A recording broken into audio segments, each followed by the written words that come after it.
Hello everyone, and welcome to the second devlog for my upcoming game.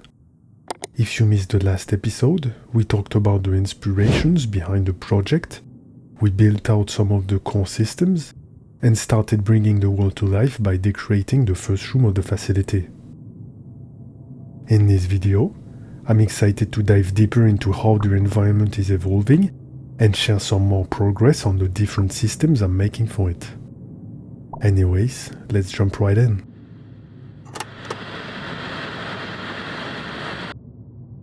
When I got back to the project, one of the first things I focused on was implementing systems to enhance the player experience.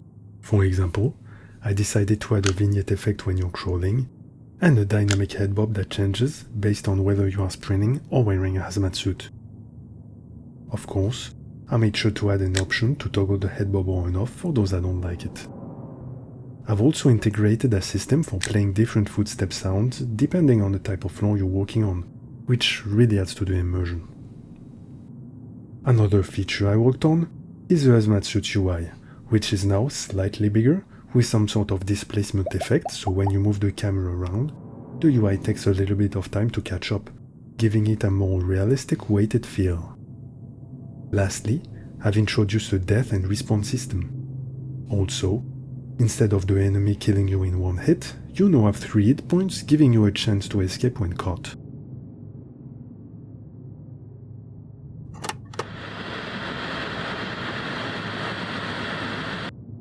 Before diving into the facility layout, I needed to establish a solid foundation for the game.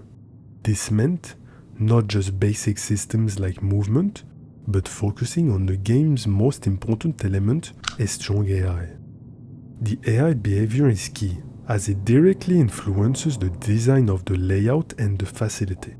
So naturally, my next step was to tackle the AI system. Over the past years, one game in particular has stood out to me for its incredible AI, Alien Isolation. So naturally, I spent a lot of time reading articles and watching videos to understand how that system worked, and to draw inspiration for my own game. If you're interested in Out of the Loop, I'll link a video in the description that dives deep into Alien Isolation AI. For my game, I initially wanted the AI to patrol between waypoints. For that, I needed the waypoints to be dynamically activated depending on whether areas were accessible or not. Also, to make the AI more engaging, I decided to implement a threat system. Here's how it works. The player has a hidden threat meter that gradually increases over time. Once the meter reaches a certain threshold, the AI starts searching near the player's location, making it more likely for an encounter. However, there are several ways to lower the threat meter, such as by looking at the enemy, being near it, or having it chase you. I implemented this system because I didn't want to rely on scripted encounters, and I wanted to make sure that the player would encounter the enemy at some point. Plus, this gives me a lot of flexibility in adjusting the AI's difficulty. I also made some additional improvements to the AI movement. Initially, once the enemy reached a waypoint, he would randomly choose the next one. Now, when the AI reaches a waypoint, I calculate the path to all available waypoints and prioritize those in front of the enemy. This way, the AI feels like it's actively patrolling the halls rather than just turning around every few seconds. To ensure that the AI searches the entire facility, I made it so once it reaches a waypoint, that waypoint is temporarily disabled. And once all the waypoints have been visited or the AI has no path to go to, they reset and the AI starts over. I also gave the AI a slower move speed when it's roaming and a faster one when he is chasing you. And, to keep things unpredictable and make sure that you can't just sneak behind the AI, I added a 15% chance for the AI to choose a waypoint behind him instead of in front of him.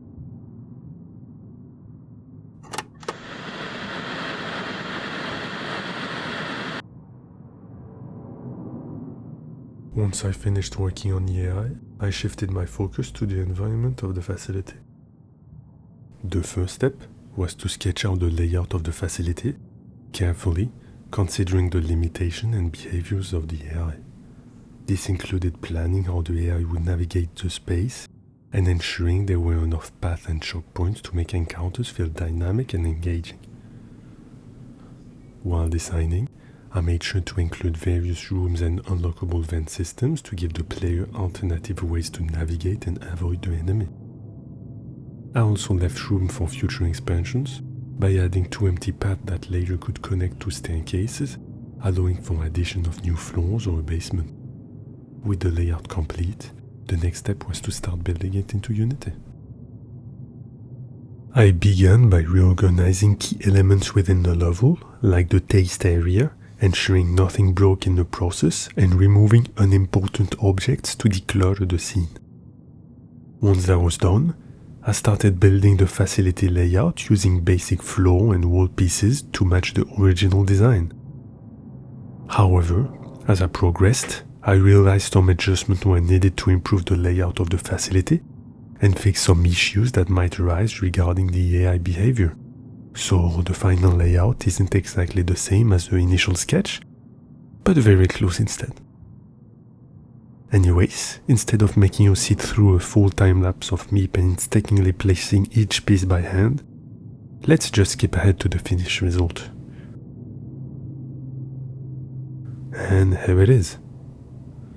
I also decided to create the shape of the rooms using green material placeholders and some door-shaped wall to visualize how they would connect to the corridors.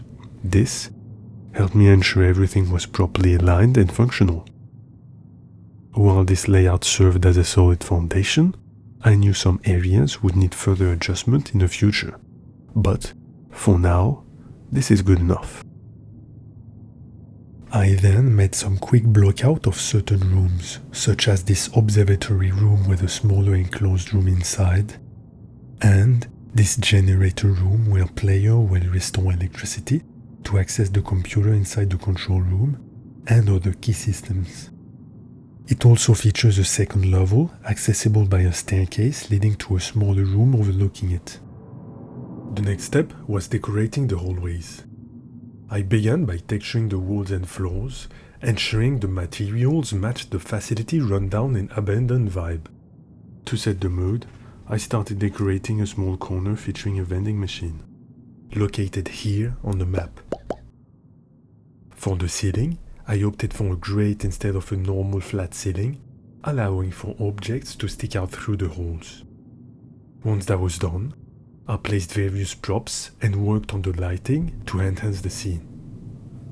I also added decals and objects hanging from the ceiling to emphasize the worn-down environment. And here's the finished result. I was really happy with how this corner turned out, and I still have the option to make this vending machine interactable in the future as part of the gameplay. From there, I began applying the same approach to all the hallways, adding decals, props, and a grated ceiling designed throughout the facility. Next scene, I focused on this hallway, located here on the map. A thing I've done with this hallway is that I've decided to make it stand out by making the hallway larger. By larger, I mean that the hallway is now 2 tiles wide, unlike the other hallways that are just 1 tile wide. This gave it a unique feel and allowed me for more creative freedom to experiment with design elements I couldn't fit anywhere else due to space constraints. Of course, I kept the same rundown facility vibe with extra props and details, and here's how it looks in-game. Later, I moved on to decorating specific rooms like the bathroom and a reunion room, but sadly, I lost that footage, so instead of a full time-lapse, I'll just show you the finished results. I still have a lot of rooms to decorate, and even more if I decide to make a second floor. But, for now, don't hesitate to tell me what you think and give your opinion in the comment section.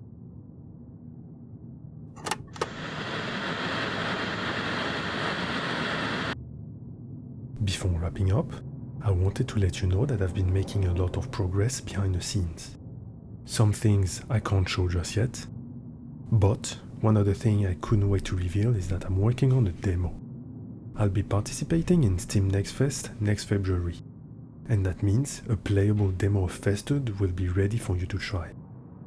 If you're interested, don't forget to wishlist FESTERED on Steam. It helps a lot with visibility and ensures you won't miss the update. Thank you for watching, and I can't wait to share even more progress in the next episode.